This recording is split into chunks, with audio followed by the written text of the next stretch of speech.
Philippa, a good place to start would be if you could just talk a little bit about the background to the book Involution. That's quite the best place to start, simply because if you look at a book called Involution, of this magnitude, written in poetic form, its insanity is immediately apparent.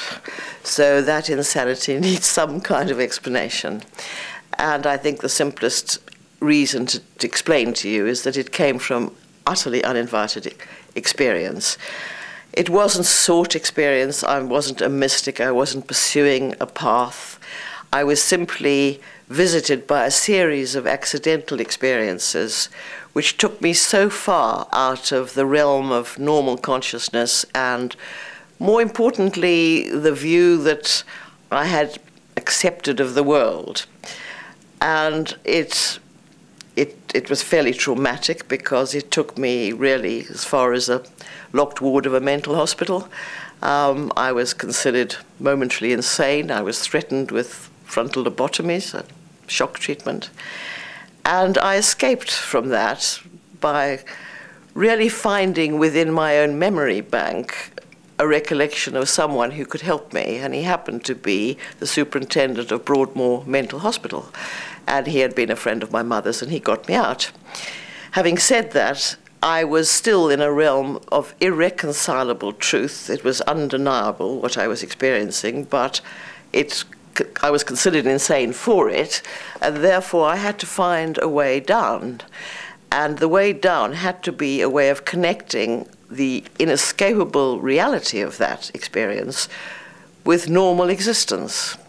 And so this book is a ladder from there to here.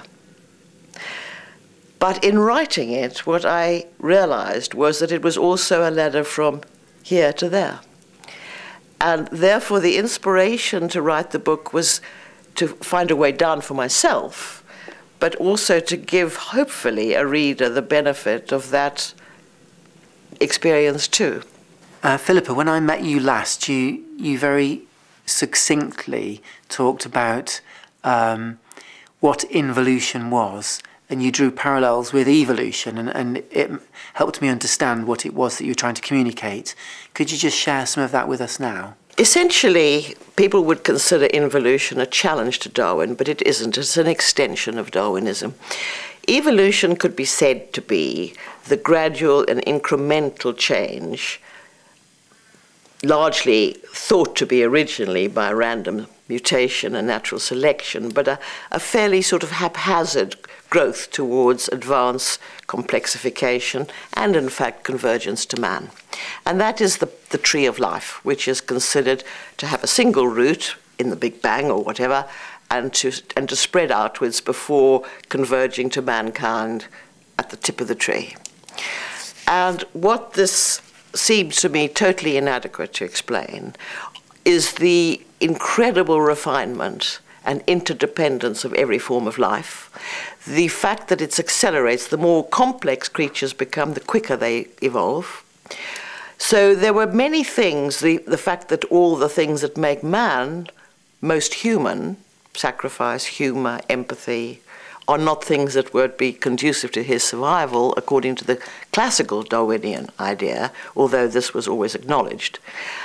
And I think it was, and I have to now go back to my actual experience, because that gave me the insight into involution. And in the most telling moment of this experience, when I was with somebody else, curiously enough on a beach at the extreme end of the United States, it was dawn, and we'd both spent the night together, and we went down into the dawn on the beach, and we were just sitting there looking at the sea. And suddenly, I looked at him, and his face fractured, almost as though it was cracked. And so did the whole landscape, and the whole visual world evaporated. And all I saw was the single eye that loomed into focus. And then I heard his voice saying, "Can you see what I see? Describe it to me." And we discussed the eye, which we were both looking at the same time, and there was nothing else. And from that moment, I then realized that consciousness was not a product of brain, and that consciousness was not the epiphenomenon that evolution had made one think. And that was the key moment at which I started to look at how evolution might have occurred that might have explained the growth of consciousness throughout. And the only logical aspect to me was that God, if you like, or consciousness as the Buddhists would have him, has co-evolved with the outer forms. So involution and evolution have been intricately bound together. And it was that supposition that made me look at the history of science differently. Because if the growth of outer forms was due to the enfolding of consciousness, then that wouldn't have stopped with man. What has changed with man is the growth of mental consciousness and of mentation. And what I could see in the same point was that involution has continued since then. So involution in its simplest form is the recovery of evolutionary memory.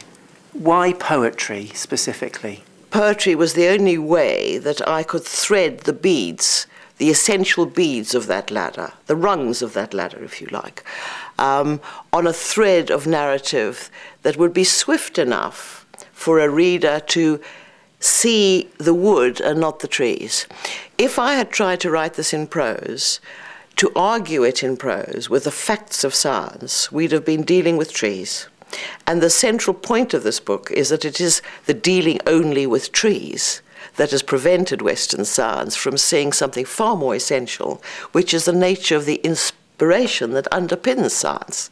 So in other words, really, the narrative thread, poetic thread, is a kind of rosary on which the beads of scientific facts are threaded.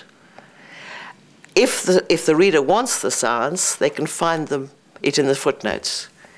But if they just want to get a swift ride through involution as a theory, they don't need to bother with the facts at all. This book is written for every man. It's written for people who think they know no science whatever, and in a sense they don't need to know science whatever, because really the essential point about this book was the importance of individuals.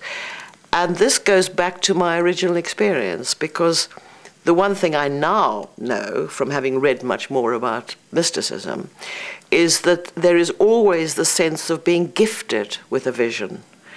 And this is an overwhelming fact, is that when you have such an overwhelming new vision, you ask, why me?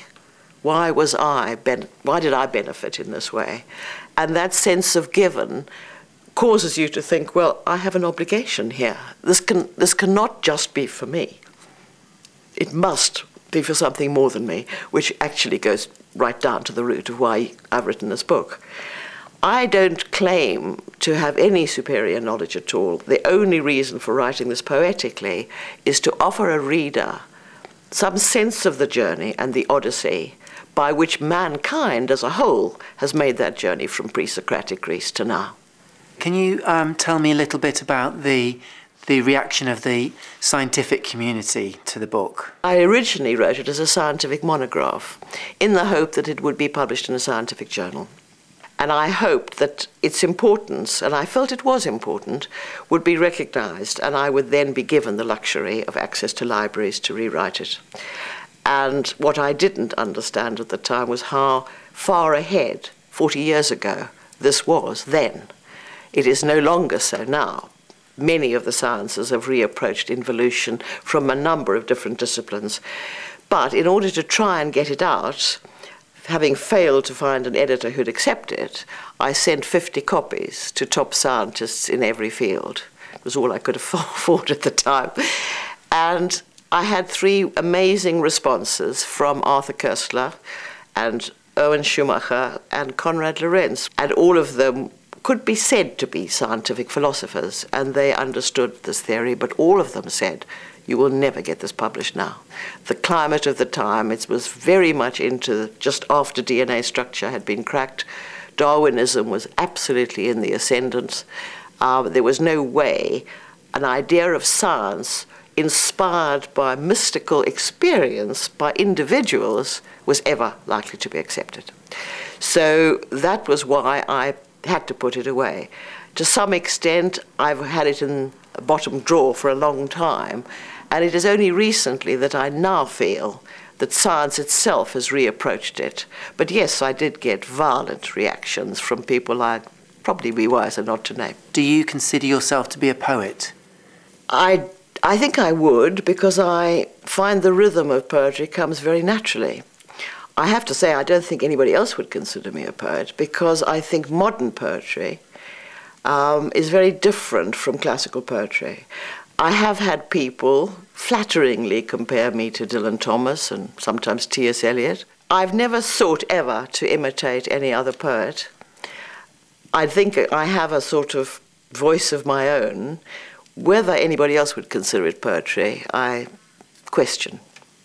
I don't so much doubt, but I question. Do you think that people are frightened by science? Yes, and I think with good reason, because I think they feel excluded by the terminology of science. I think that scientists speak a kind of, at one point in the book I say, that it speaks in riddles. It squiggles sermons for the literate devout, is the word I use, which is the mathematics that describes science. So people feel excluded by science, and yet every aspect of our life is ruled by it. And that was another reason for writing it poetically. And it's also another reason why I will probably be pretty vilified by certain scientists for the audacity to think that I can cover the entirety of science by writing poetry. That has actually already started to happen. How dare you do this? Who the hell do you think you are?